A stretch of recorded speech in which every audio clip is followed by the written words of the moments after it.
धान की पत्तियां आपको हल्के लाल व जंग जैसे जो पत्तियां हैं वो आपको दिखाई देगी। ये जो पत्तियां हैं वो आपकी नई जो पत्तियां हैं वो भी हो सकती है, या फिर जो पुरानी पत्तियां हैं ज़्यादातर वो आपको देखने को मिलेगी। स्टार्टिंग के अंदर जो पत्तियां हैं वो हल्के रेड कलर की होती है, उसके बाद में जो जंग जैसा है, तांबे का जो कलर है वो धीरे धीरे होता जाता है, और आखिर में जाकर के वो जो प्लांट है या फिर वो जो पत्तियां हैं वो ख़त्म हो जाती है।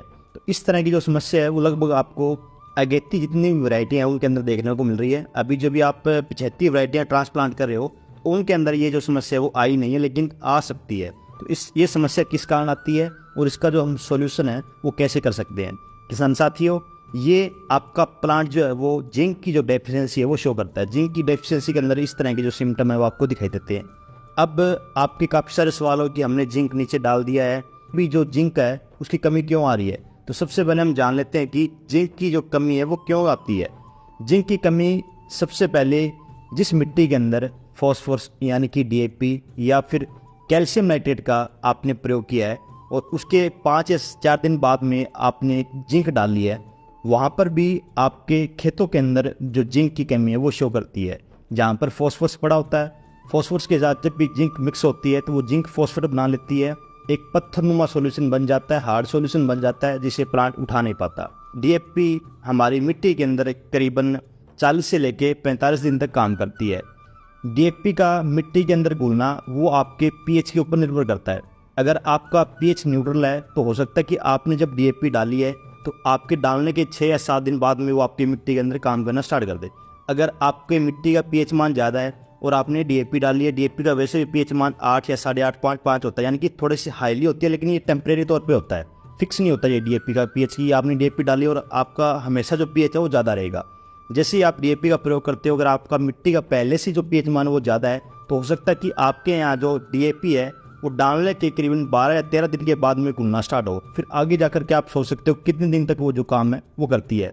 उसके बाद हम बात करते हैं कि जिन मिट्टी का पीएच मान ऑलरेडी ज़्यादा है, सारी मिट्टी है, या आप खेतों के अंदर खारा पानी जो है वो यूज करते हो, वहाँ पर भी आपकी जो जिंक है वो कार्य नहीं करती है। जब भी हमारा टेम्परेचर ज़्यादा होगा उस समय पौधा जड़ों द्वारा जो न्यूट्रिएंट है उसको उठाने की जो क्षमता है वो धीरे धीरे कम कर देता है।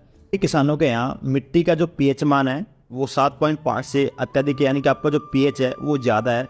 अगर वो किसान साथी थोड़ा सा मौसम ठंडा होने के बाद या बारिश के पश्चात आप खेतों के अंदर छिट्टा विधि द्वारा जो अपना जिंक देना चाहते हो, तो कृपया करके आप उस जिंक के साथ में 3 से लेकर 5 किलोग्राम जो सल्फर है, चाहे आप 90% वाली लो चाहे आप 80% वाली लो, वो मिला करके जरूर डालें। कारण ये रहता है कि जहाँ पर हाई पीएच रहता है वहाँ पर जो जिंक है वो प्लांट द्वारा नहीं ले पाती, और आपने क्या करना है कि जैसे ही आप जिंक डालोगे उसके साथ में अगर सल्फर डलेगी तो सल्फर एक बार के लिए आपकी मिट्टी का जो पीएच मान है वो कम कर देती है, जिसके कारण आपके द्वारा डाली जो जिंक है वो पौधा उसे ग्रहण कर लेता है और आपके खेतों के अंदर जो जिंक की कमी है वो दिखाई नहीं देती। कभी भी जिंक जो है वो सिंगल नहीं आता, जिंक सल्फेट आपको हमेशा मिलेगा, क्योंकि जब भी जिंक को तैयार करते हैं तो सल्फर की सहायता से तैयार किया जाता है। कारण ये रहता है कि मिट्टी का पीएच मान हाई होने के कारण में जिंक के साथ में जो सल्फर लगी होती है वो एक बार के लिए थोड़ा सा जो पीएच है वो कम कर देती है, ताकि जिंक जो है पौधा उठा ले। लेकिन जिन खेतों के यहाँ ऑलरेडी पीएच मान ज़्यादा है तो जिंक के साथ में उतनी जो सल्फर है वो दी नहीं हुई थी पैकेट के अंदर, तो आपने थोड़ा सा एक्स्ट्रा जो सल्फर है वो अपने खेतों के अंदर जरूर डालनी है।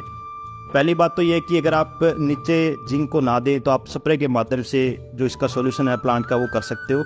आपने क्या करना है कि चिलेटेड जिंक आती है 12% के अंदर, या फिर आप लिक्विड जिंक, काफ़ी आप जिंक ऑक्साइड वगैरह देखते हो 39.5% के अंदर आती है, उसे आप 100 या 120 ml प्रति एकड़ के हिसाब से ले सकते हो। उसके साथ में जिनेब आपने लेना है करीबन 500 ग्राम। अगर आपको जिनेब नहीं मिल रहा है तो आप M42 का आधा किलोग्राम प्रयोग कर सकते हो। अगर आपको M42 भी नहीं मिला फंजीसाइड तो आप मेटिराम आता है टेक्निकल, वो भी आधा किलोग्राम ले सकते हो। ये तीनों जो है वो जिंक बेस्ड अपने फंजीसाइड रहते हैं, तो इन्हें आप यूज़ कर सकते हो और मिलाकर के आप इसे यूज़ करते हो तो आपके खेतों के अंदर ये जो समस्या है वो दूर हो जाती है।